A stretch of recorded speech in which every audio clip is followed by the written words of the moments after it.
So welcome to the September Physical Therapy Grand Rounds. I'm Stephen Kareha, and I'm here to introduce Alicia Reiser. She's an occupational therapist with physical therapy at St. Luke's, and she leads our neuro division. So I'm going to turn it over to Alicia. Good morning, everybody.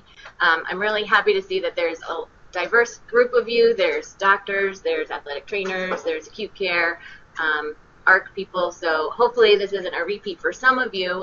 There's a lot of new information that I have, but I'm glad to see that there's an interest here, and hopefully you guys will take away something from today. So I wanted to start kind of from outpatient land, even before we get to the objectives. How many people, when you have them, maybe eyes closed, on foam, when you're doing your vestibular stuff, actually think about how maybe that person is doing on their physics test? That ever crossed anybody's mind? No? Or when they're on the treadmill and you got their heart rate up to 140 beats per minute, are you thinking about how that's great that maybe they can return to sport, but they still get a headache after 10 minutes on the computer? Those are the kinds of things that we look at on the outpatient level, especially for our acquired brain injuries. So hopefully that's what we will touch upon.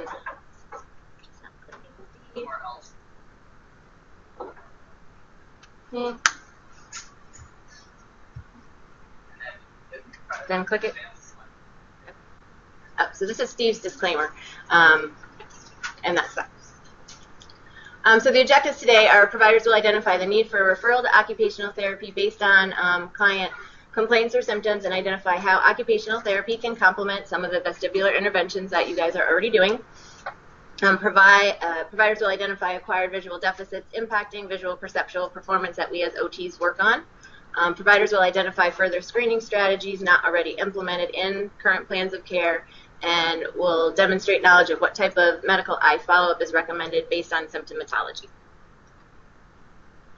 So let's just talk about some basic terms, because they get kind of thrown out there loosely, and they kind of get thrown out there as synonyms when they're really pretty different.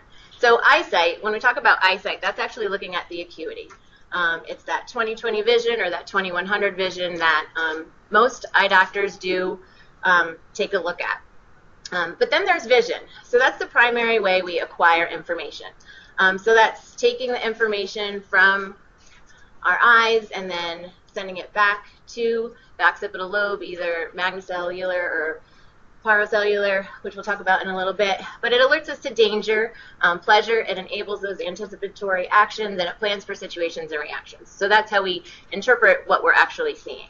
And then there's visual perception. So there's two nice definitions here. That's actually applying the cognitive concept of space and form to understand the visual world by transforming that raw data that we're seeing from the retina into cognitive concepts.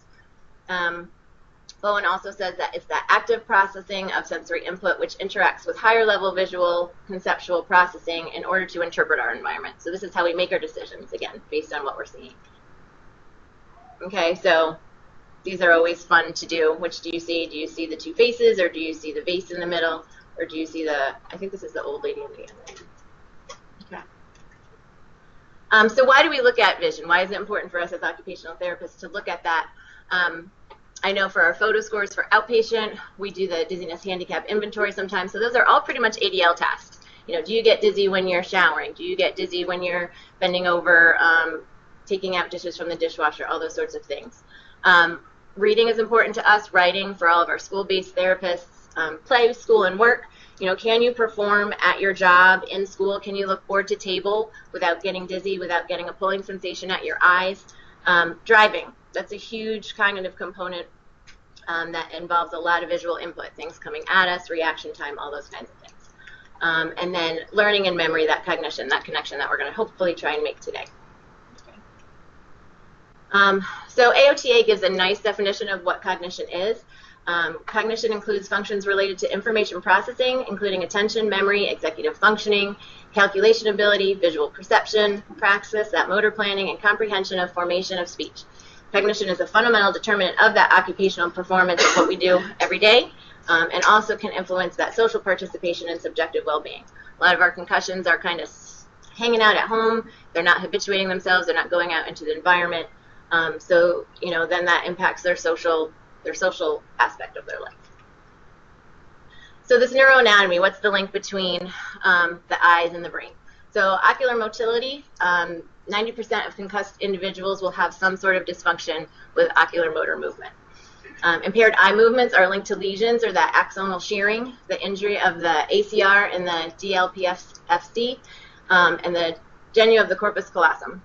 Okay, so these frontal regions are actually what's really important and correlate with the working memory and that neurocognitive dysfunction that we're seeing, especially with our concussions.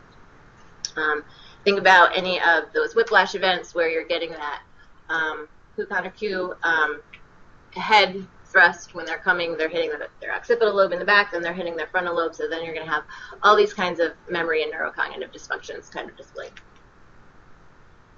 So here are just some statistics. I apologize for them being a little bit outdated, but they were just given to me at a course that I went through. So strabismus, so that's when an eye is kind of either a lazy eye hanging in, hanging out. Sometimes they go up or down. They can have a strabismus. There's a 21% prevalence in, our kids on the spectrum, people with ADD. Accommodative dysfunction, there's a 64% in binocular vision, and I'll explain some of these terms later if you're unsure of what they are. In these kiddos, there's a 33% likelihood of that happening. In the general population, it's only 10%. So you can see there's a high prevalence that's kind of going unnoticed. Ocular motor skills, 65% versus 5% in the general population. Visual perception, 50% versus 5%. For our concussions and our TBIs, again, you can kind of see that there's a 50% rate. So that's about half of our concussed people who are having some sort of accommodation issue versus 3% of the general public. Convergence insufficiency, again, it's about half versus a 5%. Saccadic dysfunction, 29 versus 2. Reading disturbances falls within over half of our people are having issues with reading. So that's with the saccades, and that's with just general then retention and not having to skip lines and all that kind of good stuff. There's a 46% that there might actually even be a visual field deficit as well. And then that double vision comes in at 19%. Up to 92% of stroke survivors have some sort of visual impairment. 30 to 50% of adults with acute stroke are likely to experience changes in that basic and complex domain of cognitive function. So again, we're going to talk about the attention, the memory, language for our speech therapists, and then just visual perception as well. So sometimes visual deficits can be mistaken as cognitive or physical deficits. So for our PT, sometimes they may not be able to follow directions, or if you're giving them visual cues on their neglected side or their inattentive side, they may not be able to understand that. So you might think that it's a cognitive thing because they can't follow directions, or that it's a physical thing because they're dyspraxic, but it actually may also be stemming from some sort of visual deficit that they're having. So there's two kinds of frames of reference that we use when we talk about the circles of vision. So again, there's that magnocellular path, which is that really quick path that goes right to our brain and then right back out and gives us some sort of gross motor reaction. But then there's the parvocellular path, which is more of that focal vision. It's that sustained vision that helps us do those fine motor tasks and helps us with that visual spatial processing. So a lot of the PTs, when they do their VOR stuff, are worried about centering. Where am I? Where is the object in space? They need to identify what it is. Anti-gravity, am I upside down? Am I sideways? And then for our speech therapists, what do I know about it? How can I explain it? And if you can't see it, then you have difficulty doing all of those kinds of things. For OTs, if you're familiar with Mary Warren, this is that triangle that we use a lot. Based on all of our screenings, we start at the bottom and we work our way up. So I'm going to quickly go through some of those terms and what they mean to us and how we're screening for them. And all of those are going to impact how we see our vision. So what does the hierarchy mean? Those are all those terms in that triangle that I just showed you. So visual cognition, that's our executive functioning. Those are our multitasking things. So if you can't attend to something, if you can't see something, you're not going to be able to do two things at once, never mind the one thing at once. So that's using that working memory, applying one concept to another concept, and using that to go forward to problem solve.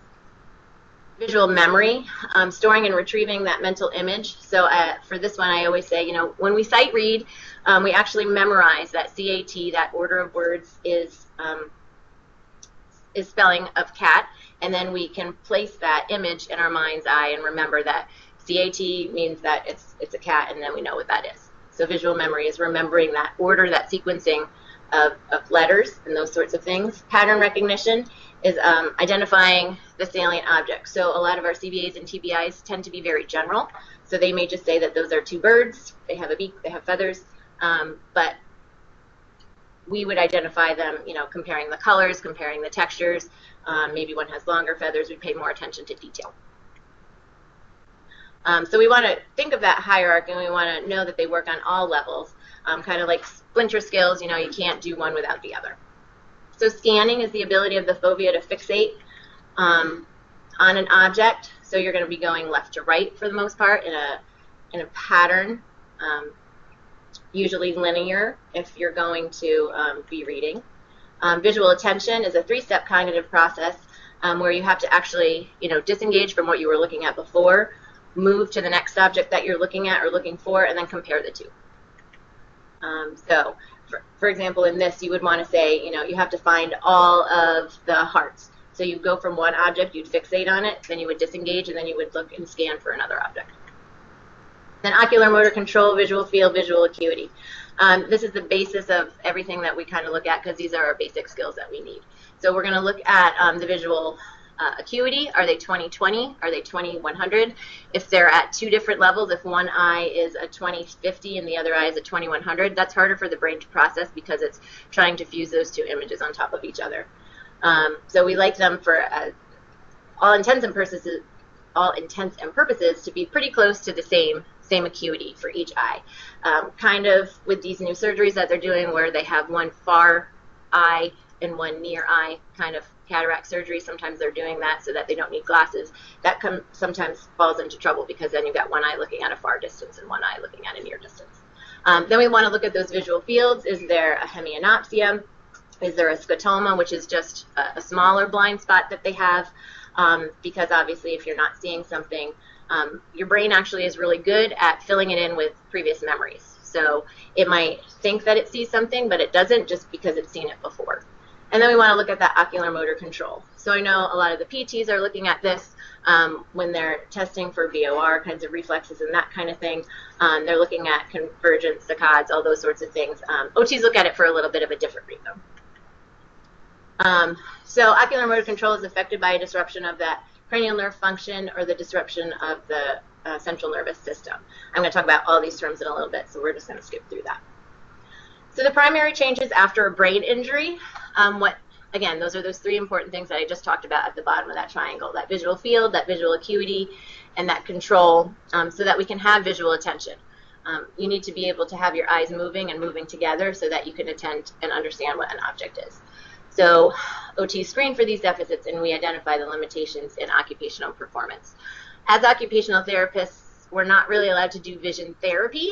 That is under a optometrist who directs us. They typically use lenses and computer programs and occluders and flippers and all those kinds of things, which we do not do. But we do look at that occupational performance. So can they go from board to table? Can they play on the field? Are they able to, if it's a workers' comp or an auto, are they able to, you know, be a secretary at a front desk office and answer a phone and go back and forth and do data entry and those kinds of things? So those are the kinds of things we look at on our eval. Let's talk about different eye care providers because I think this gets mixed up a lot, and I actually got clarified on the last course that I went to because I was actually even misunderstanding who did what. So the ophthalmologists, they specialize in the disease of the eye, and then for eye surgery. Treatment is based on medicine and those surgeries. A neuro-ophthalmologist, it's okay to treat with vision. They're going to tell you is it okay to treat them with vision therapy because they're looking at the vascularity and the structures of the brain associated with the eye. They like surgery, so you know doing vision therapy isn't really their gig. Doing lenses and that kind of stuff. But they will see these folks, but these aren't really the primary people that we should be sending to. They really, you know, who cares if your eyes are tired, but they're healthy, you're good to go. And a lot of times with our concussed people, this is what we're seeing, that complaint of tiredness, pulling sensation, burning, watering eyes. So an optometrist, they also diagnose and treat eye diseases. They evaluate these visual conditions that interfere with performance. So these are kind of like more the OTs in the eye world. They do rehab using lenses, prisms, low vision techniques, and vision therapy. So you want to look when you're referring out to a fellow from the College of Optometry or a diplomat from the American Academy of Optometry. So you can find those people on these two websites, but these are definitely the ones that you want to refer to. Unfortunately, there's not a lot in the Lehigh Valley, so we sometimes refer out to New Jersey. Dr. Sinaway is a developmental optometrist, so he's looking at kids who, like I mentioned before, are maybe on the spectrum or have strabismus, a lazy eye, that sort of thing. Dr. Klombers is a neuro-ophthalmologist that we refer to sometimes out in Sinking Springs, but there's no one really in the valley that kind of falls in, and that's using the 3 models of vision that I'm going to talk about in a minute. So there is a 3-component model of vision. All doctors do the 1 model, which is that visual integrity. So that's looking at that visual acuity, any refractive error, and that eye health, cataracts, glaucoma, any retina kinds of things going on. But as OTs, we really want them to be using this 3-component model of vision so that they're looking actually at that visual integrity along with any of these visual efficiency and these visual information processing disorders that are going on. They kind of have a better understanding of how the eyes and brain work together versus just looking at the eyes as a whole. So visual integrity, this is what everybody's looking at, every eye doctor that we send them to. They're going to look at those refractive conditions. You know, are they myopic? Are they hyperopic? Far and nearsighted? Do they have an astigmatism? Do they need glasses? So when this is addressed, it's going to improve eye contact with people because you can actually see who you're looking at. You know, it will help in the sports realm with catching and kicking, throwing, eating posture, so kiddos aren't eating bent over, fine motor, cutting, writing, all those kinds of things that we need to do. They're also going to look at that ocular health, so any external eye infections, any cataracts that might be developing, any retina things like I talked about, any macula things going on. They're going to look at the visual pathway for any diseases of the optic nerve, optic neuritis, especially for our MS folks. They might look for a field deficit due to glaucoma, which might look something like that. There might be a field deficit then also due to the acquired brain injury. Actually, 50% of the fibers in our cortex are related to vision. And of course, this is huge when it's related to concussion. And then for our CVAs, there might be a lesion in the pathway going from the optic nerve to the visual cortex. So we can do a screen for acuity. We typically use a Snellen chart, and you can do far and near. You also want to make sure that you're looking at that contrast as well. So here's again just a quick reminder of what that visual pathway looks like. And it crosses at the chiasm there in the middle. So depending on where the lesion or where the axonal sharing is, it might be ipsilateral or it might be contralateral. And again, you want to look and see if there's a hemianopsia or a binasal occlusion in the middle, or if they're having tunnel vision where their peripheral vision is impacted. This is a typical field of vision for each eye, going vertically and horizontally. It's kind of a quick review. So that's what it should be. So when we're screening for the visual field, there might be 75% result in a homonymous hemianopsia, or from a MCA or a PCA kind of stroke, or occipital lobe brain injury. So again, back here, from a concussion or those kinds of things. It's going to be diagnosed by an ophthalmologist or an optometrist, usually after 5 months. They want to see if any of those things kind of reabsorb or if they clear. And it can be identified through perimetry testing. They're going to test central and peripheral. They can do it manually with a confrontation test, you know, just holding up your 2 fingers. Do you see here, here? Or they can do it computer-based. So those are just some of the ways that you can kind of get your information to see where there is a visual field loss. You know, on the one on the right, all of that black is where they're having a visual field loss. Confrontation tests are shown to be unreliable because, you know, if they're not really fixating on your nose in the middle, they could be cheating and they could be looking off to the side and using their peripheral vision. Again, ways that we can test for this for the OTs is through the PEPPER, a telephone just number copy, trail making test, plaque drawing, single letter cancellation, and a line bisection test. What are we going to see if someone has a hemianopsia? They're not going to cross that visual midline. They're going to scan slowly to the affected side. That's going to make their ADL slow. They can't find their socks. They can't find their fork. They can't find their peas on their plate. There's going to be reduced hand monitoring with that function, so that's when you get that left inattention and that left neglect. Their writing's going to drift because they can't stay on the line. Their fovea is not focused on that 19 character visual field that we do have. ADLs are going to be impacted with driving, shopping. You know, you go to the grocery store, you're not going to be able to see things on that one side unless you cue yourself to do so. Reading, again, typically we have a fovea that allows us to see 19 characters, so we're constantly reading ahead. If you have a right hemianopsia, you're not going to be able to scan ahead, and you're going to misunderstand words. If you have a left hemianopsia, you're not going to go all the way to the end unless there's an anchor there. You're going to miss words on that side, and that all impacts your comprehension with reading. So there you can see what that kind of looks like. So that visual attention, skills required to attend, you have to filter out things that you don't need, any of that visual clutter, so that's kind of difficult. You need to balance all of your perceptions, and the things need to be meaningful to you, especially if you can't see it. You have to keep their attention, and you have to keep them interactive. And then they need to be able to terminate. A lot of times there's no task initiation or there's no termination of the task, so that's kind of hard. We need to monitor the central field. The cones are telling you what it is, and the peripheral fields are the rods, which are kind of telling you where you are in space. So there's a constant communication between the cortex, the brainstem, and the cerebellum, orchestrated by the frontal lobe. So again, if we're thinking concussions, that frontal lobe is impacted a lot, and if the frontal lobe isn't working, that communication is going to be interrupted. We can fix this by doing, mass practice activities, allowing them to habituate and go out and to experience the world, not letting them just stay home, and allowing them to improve their recovery. So there's different kinds of attentions that we look at. There's that focused attention where you're focused on one specific task. There's that sustained attention. How long then can you keep that focus on that task? Selective attention, you're not distracted. Alternating attention, you're going from one task to another. So you're looking at your paper over here, then you're putting the data entry over here. And then there's divided attention. You're doing many things at once. So for our kids, they're walking in the hall. They have to remember that they have to go to their locker to get their book. The bell is ringing. There's kids going by. They're talking to their friends, and they have to remember how to get to their classroom. PTs use it a lot when you're on foam. You can add a component task to that by when their eyes are closed and they're standing on foam, give them something to do, count backwards by 7, or have them go over their math problems, if they're the kids with concussions, those kinds of things. So that divided attention is doing several things at once, kind of assimilated to executive functioning and multitasking. There may be a neglect, again, if they have that hemianopsia, and it's due to a deviation in that normal search pattern. So they're not going to be scanning all the way to the one side.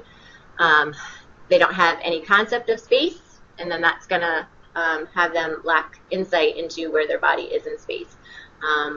That spatial exploration, they're not going to cross that visual midline. They're going to have trouble disengaging because they're going to say, I know it's here, but they're not either using a compensatory head turn or any of those kinds of things. 80% result from damage in the right parieto-temporal frontal circuitry. Again, that frontal lobe is super, super important. Again, if it's in the vestibular cortex, they're going to have a pusher if you're a CVA. That's just because their visual perceptual midline is shifted, so they're thinking that their midline is over here. So when you put them in this upright position, they're going to push right back over because that's where they think their middle is. Again, behaviors that we'll see, decreased ADLs with reading, wheelchair mobility, driving. They're not going to have that insight like I mentioned before. That task initiation is going to be impaired. They're not going to really want to do anything, so there's no attention that's going to be happening. That decreased working memory, so taking concepts from one task and applying it to their next task, especially for math, that's going to be impacted. They're going to perseverate on something. Again, if they can't find it, they're going to keep looking for it over and over again, and they're not going to be able to go from one task to another. So evaluating for visual attention, you kind of want to look at these things, keep those in mind. Like, where is their inattention? Is there a spatial bias? Or is it an impaired concept of where they are, where that attention is? Is it non-lateralized? So are they, having attention on the right and the left? Usually we want to talk about a left inattention or a left neglect, but sometimes it can be on the right or sometimes it can be on both sides. So you kind of want to localize where is that inattention. So then that you can develop some compensatory scanning strategies or any other kind of strategies needed to help them attend in their full visual field. Again, tests to kind of go through that are cancellation tests that copy either designs or numbers. You can assess their reading performance, things like that. So this is just, again, looking at the difference between a hemianopsia versus a hemi-inattention. For a hemianopsia, there's an abbreviated search pattern, which is the same in an inattention, but the pattern is organized. They pretty much know that they have a cut if they have a hemianopsia. They're aware of it, and so that's when we can teach them to compensate with a head turn or increased scanning. And they're going to recheck. They're going to say, I know it's here somewhere. They're going to have sustained attention, and they're going to complete the task in a timely way.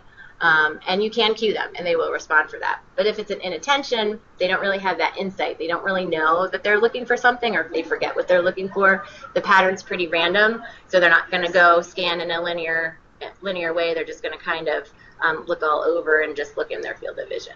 And then there's going to be reduced sustained attention, and you can cue them all you want. It's not really going to work. So these are the two missing pieces that if you don't send them to an optometrist or a developmental optometrist, that might not be screened by the eye doctor. And these are the skills that fall under there. So that there's that visual efficiency and that visual information processing. So let's talk about accommodation. Accommodation is the ability to change the focus of the eye so that objects at different distances can be seen clearly. So you're going, far to near. You might have an insufficiency. If that's pretty common in concussion. The complaint here is that they have blurred vision with the near task. So when they're reading up close, that's when they're going to have that blurry vision. If they have an accommodative excess, though, they're actually going to have blurry vision when they're looking far. So they're going to have their close task. It's going to be clear when they look out.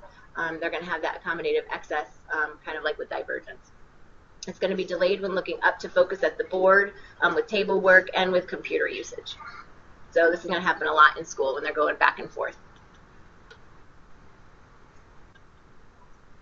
Here's just how the accommodation mechanics work. So when you're looking far, the ciliary muscle is actually relaxed.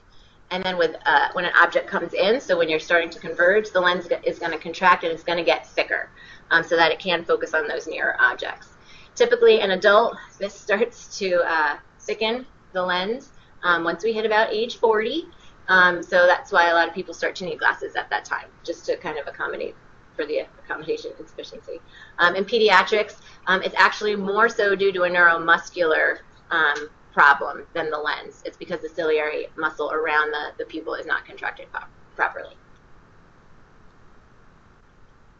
So what are the symptoms that you're going to see with an insufficiency? You're going to see blurred vision. You're going to see a headache. They're going to have complaints of eye straining. There's going to be reading problems, fatigue and sleepiness, loss of comprehension over time. They're going to have that complaint. There's a pulling sensation around my eyes. They feel like a tug there. The print is going to move. They might have like a little bit of an oscillopsia going on. And they're just going to avoid doing reading and all that close work. So if it's an adult and they're a crafter, or if it's a kiddo and they're trying to do arts and crafts during preschool, you might have some trouble. They're just not going to want to do it. Have an accommodative excess, there's going to be blurred vision after reading and doing close work. So then when they look away from the book that they're reading, again, they're going to have a headache, some eye strain. They're going to have some trouble focusing from far to near. They're going to be hypersensitive, so some photophobia going on. And they're going to have difficulty with ADLs that require that sustained close work. So this is all the kinds of things that we just talked about. OT can't fix that ocular motor dysfunction, but we can modify and adapt the task. We can manage the condition until it resolves, and we can eliminate that stress that they're having when they're doing their ADLs. So if they're doing, bill paying, med management, all those kinds of things, we can kind of give them strategies for that. Most of these clear up within 6 months after the incident. So then binocular vision under visual efficiency skills. This is the ability to fuse information from the right and the left eyes to form one image. It makes sense. So when I'm doing my screen, I want to make sure that their eyes are aligned. I I want to make sure that they're not exophoric or esophoric, and I'll explain that in a minute. But think about it, you have two eyes and we only see one thing, or we're supposed to only see one thing. So what happens when those eyes aren't aligned is you have, one eye's looking here, one eye's looking here, and you kind of get that blurred image because your brain's trying really, really hard to fuse those two images, but you're still seeing double.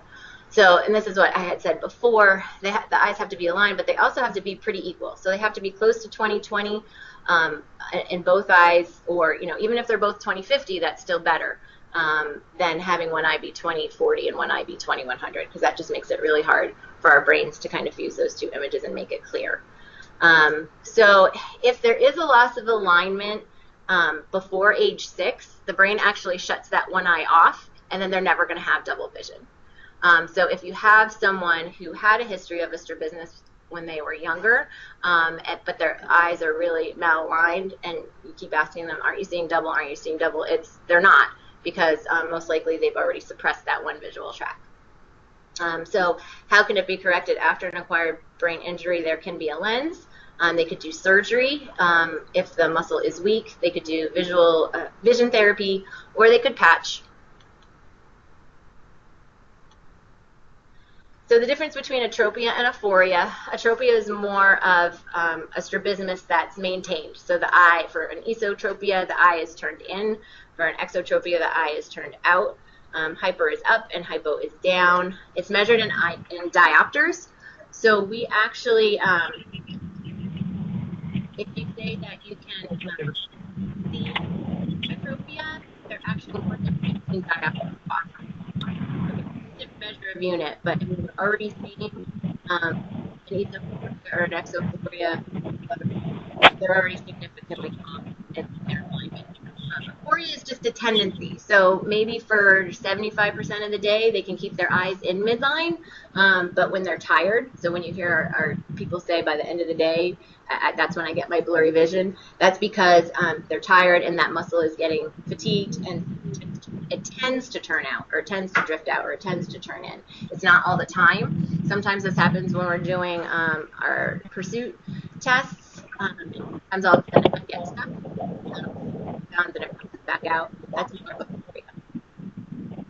so common binocular vision disorders are that convergence insufficiency, which we see a lot, where that fusional vergence is the amount of effort that it takes for us to keep our eyes in midline. So again, that's what I was talking about. By the end of the day, that fusional vergence is high because the eyes are fatigued. It occurs with the phorias, like I said, and they can inconsistently control the eye drifting in and out. So what are you going to hear as complaints? Eye strain, it's uncomfortable with close work. They might be skipping lines when they're reading, and they're going to report fatigue, especially by the end of the day. You can have some cranial nerve palsies that also present this way. So they're going to have difficulty looking down and in, so any close work with reading. It can actually happen if some of our kids have a torticollis, just because they're tilted for so long, and when you're trying to interact with them, they're just going to strengthen that exterior eye muscle, and then they're going to have trouble looking in. So how do they fix it? They do a head tilt. So that's what you're going to see. And it can be fixed with prisms, and then you're going to see their head start to come back into alignment. Again, it can occur with our concussions. The most common cranial nerve injury that's going to happen with a closed head trauma is cranial nerve 4. And with cranial nerve 6, there's going to be no peripheral tracking. They're not going to be able to track out to the sides. So there's that altered perception. There's a diplopia, which can be considered a double image, a blurred image. Ghosting images, so sometimes if you look at something and you have a residual object that remains, or any distorted images that happen.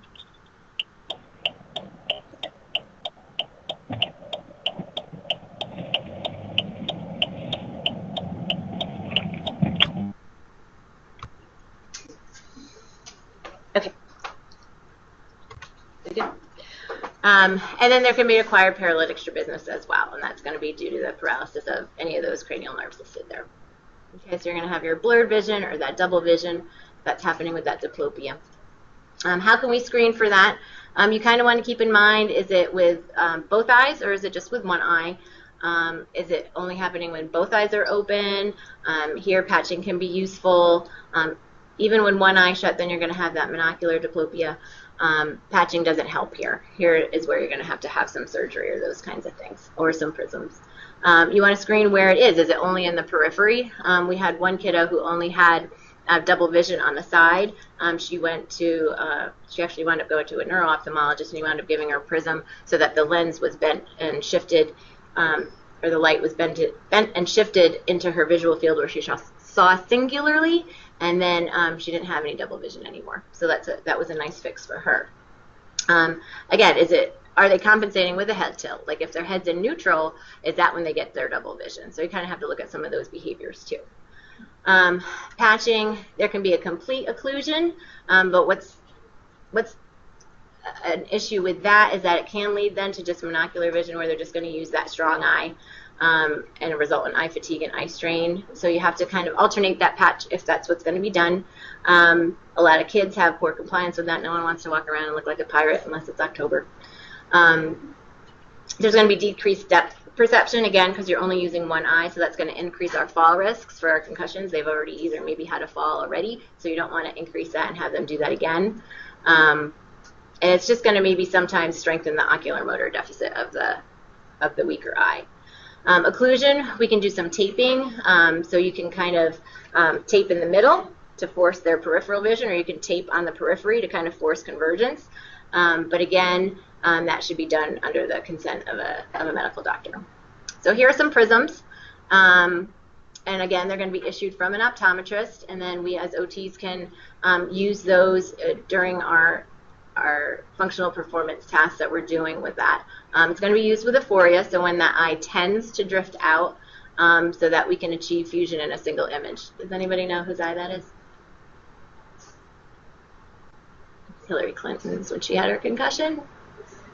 Just thought I'd add a little politicking in here. But yeah, so she had those on for a while, and now she doesn't use them anymore. So hopefully she's seeing singularly. Just a quick cranial nerve review. Cranial nerve 3 is that ocular motor nerve. Cranial nerve 4 is that trochlear nerve. And cranial nerve 5 is that Dussen's nerve, which are going to lead to those kinds of things that you're going to see there. Depth perception is the ability, based on your stereopsis, to tell depth. Here your eyes have to work together, but you're also going to take in cues from the environment. You're going to look at shadows, you're going to look at perspective.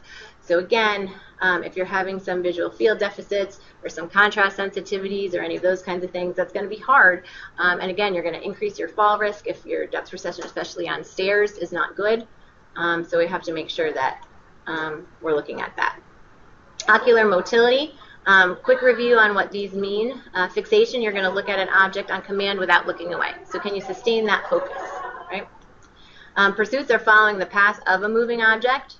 So when we do our figure 8 test or our standard H test, we're trying to see what their pursuits are and if they can follow in the entire visual field. We're also looking at the quality of that. Is it jerky? Is it smooth?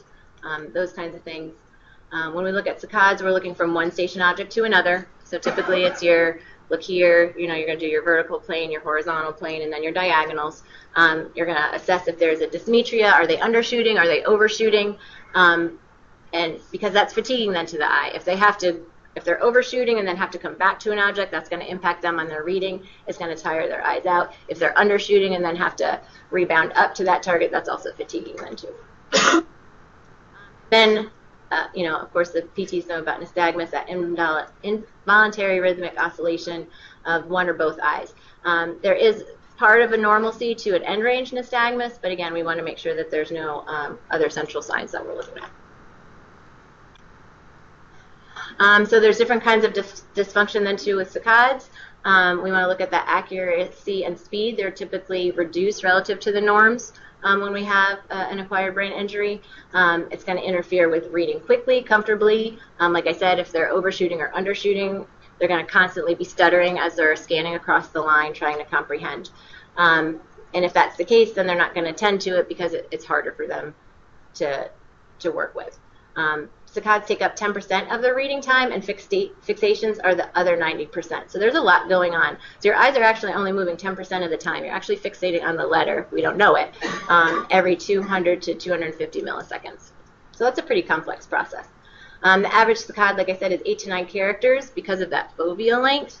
So again, if you have a visual field cut, that's going to be impacted. And there's a high prevalence in peds with learning and reading disabilities that there's some sort of saccadic dysfunction. Pursuit dysfunction, you're unable to accurately follow moving objects, again, versus that normative data.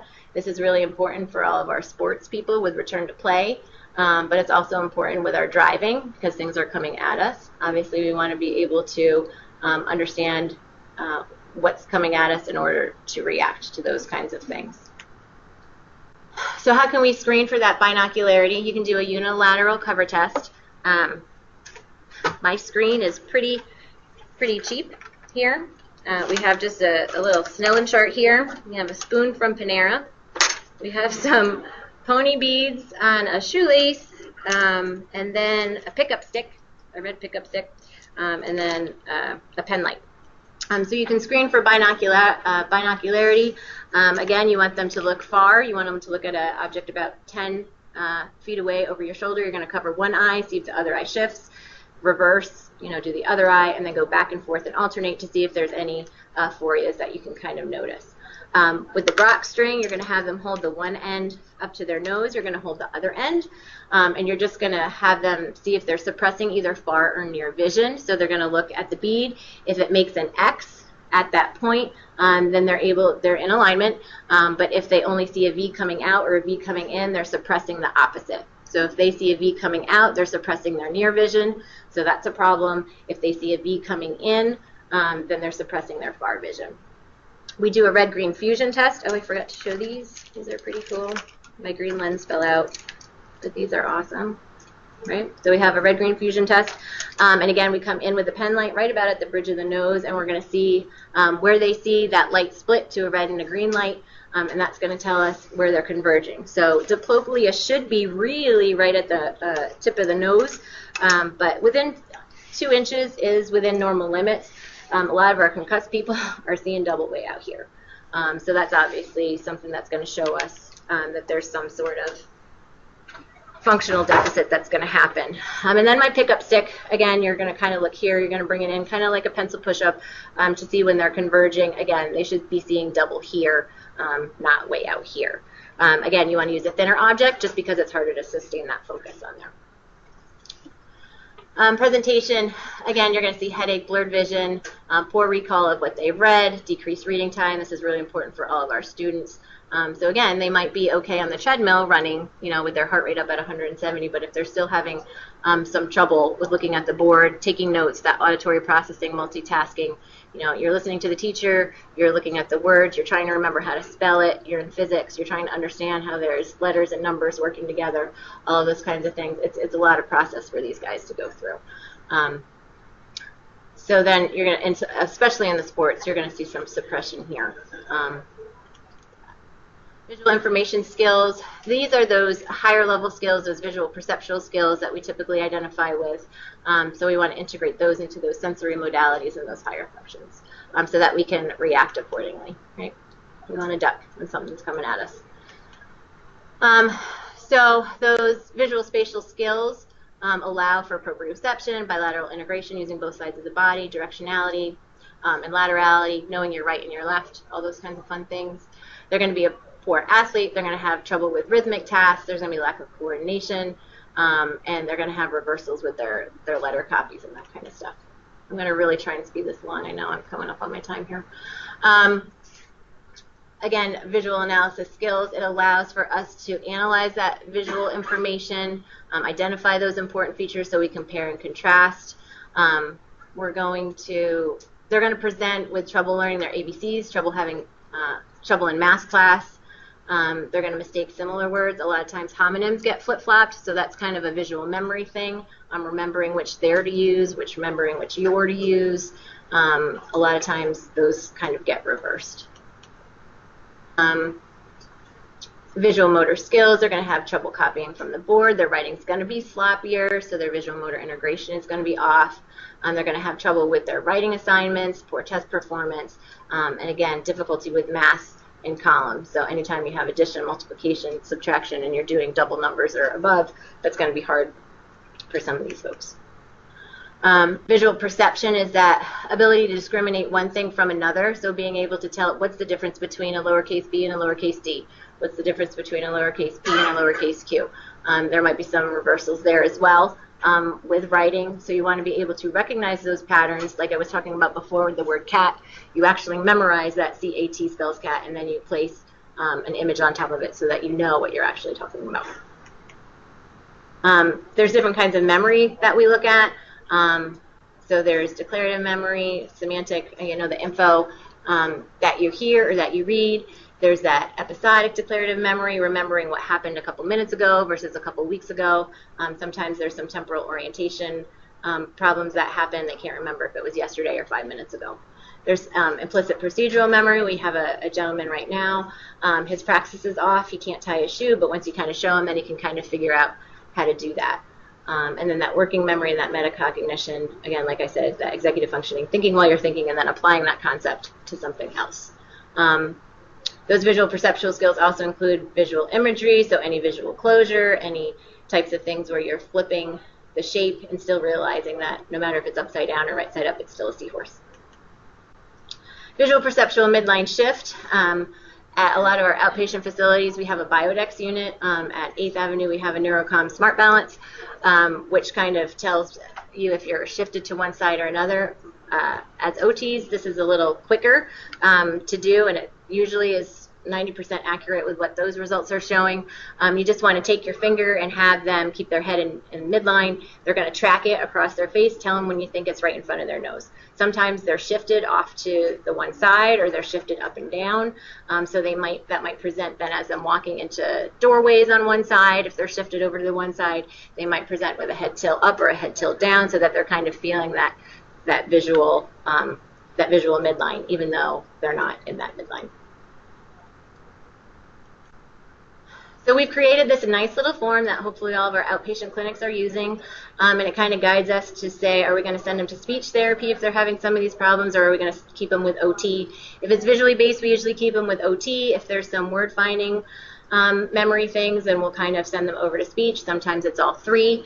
So we kind of go through, these are our hot topics. So if as PTs you hear them say, when I'm driving I get dizzy, or when I'm looking at the board in the classroom I'm getting dizzy, or a lot of times I'll ask them, are you having those trouble with those homonyms? Are you flip-flopping your letters? If you're taking a message off the phone and someone gives you a phone number, are you getting those wrong? Is the phone number wrong? As OTs, sometimes we're going to look at that psychosocial component too. So we look at a lot of those sleep habits, sleep hygiene. We're going to look at any of their frustration and anxiety and stress levels. So, we're incorporating the student or the athlete, or the person who just had the stroke as a whole person. We're not just kind of looking them as a return to play kind of thing. Also then, if I'm suspecting that there might be a convergence insufficiency, of course we can't diagnose, but we can kind of give them this survey that has them assess, what they're feeling with their eyes when they're doing that close work. Is there that pulling? Is there that soreness? They rate it on a scale of 0 to 4, 0 being never happening and 4 always happening with the task. For adults, anything over 21 is significant, and that's typically when we then wind up sending them to some sort of optometrist. So then based on those screening results, again, like I said, we don't have a lot in the Valley, so they can call their eye doctor and they can ask them these questions, and hopefully they'll get a more comprehensive model of assessment from their eye doctor versus just that refractive testing that I talked about earlier. So as OTs, again, we can kind of say, I'm seeing, things that might be a result of your concussion. I'd like to recommend that you go for a developmental optometrist for this full assessment versus just that visual field. So many times we hear, oh, I went to this doctor, my regular eye doctor, and he said, yep, my eyes are fine. But really, that they're not. They're having all these symptoms still, and you can see that they're not teaming or any of those kinds of things. So what, as an OT, can we do versus what can the fellow optometrists do. They're going to give you more of the lens, the prisms. They might recommend their own vision therapy in their office. They might do some occlusion, some taping. They might give you some low vision devices. For OT, we're going to do that supportive therapy. If they can tell us what to do, you know, keep working on the reading, keep working on the writing, keep working on that far and near stuff, then we can do that. We can give them some compensatory strategies, again, head turns, scanning, that kind of stuff, allowing them to take breaks. A lot of times we tell people to put like a blue occluder over their paper so it helps with their hypersensitivities with white versus black paper. You buy them at Target, it's just report project things, and it's a light blue color. Blue seems to help them a lot. You know, use a line ruler so that your eyes don't have to work so hard. Bring it down as you're going from line to line. We can provide those school accommodations or work accommodations that they need. Unfortunately for colleges, they don't really take accommodations. The student has to do that for themselves. But in elementary and education and those kinds of things, we can, you know, the doctor will say no testing, and we can kind of agree with that. And then we can kind of say, but once, you know, you get near a point, you can kind of maybe start some longer take-home testing, or you can provide word banks, matching, those kinds of things, so that they can start to get back in and habituate themselves eventually to a full-on normalized test. Again, for the eye doctor for a concussion, they're most likely going to give them a convex lens for those tired eyes, because that replaces that need for that ciliary muscle to work so hard, so that fusional vergence lasts them throughout the day. Again, here are some things that can be used for prisms. Again, more so if it's a vertical phoria, so if they're hyper or hypo-opic, they're going to use that. There's base down prisms, there's base left, base right prisms, but nothing that we need to really worry about today. I did have some case studies here, but we kind of ran out of time. So does anybody have any questions? Dr. Becker, I guess I could check what type, is he an optometrist then? He's a behavioral optometrist, so he would fall within this category. Unfortunately, there's a waiting list also at Good Shepherd, and then they steal our folks. So we, you know, it's another option. He definitely qualifies as someone who could help them, but then he winds up putting them on vision therapy and occupational therapy over there. So then if we want to keep them in the system, you know, and if they're happy where they're at with us, then a lot of people are willing to drive, you know, to Dr. Sinaway, and they can get them in much quicker. It's usually within 2 weeks. Anything else? I know it was a lot. I apologize. I was rambling towards the end. Are there any questions from online? If there are, type them in, please. Yes, Master.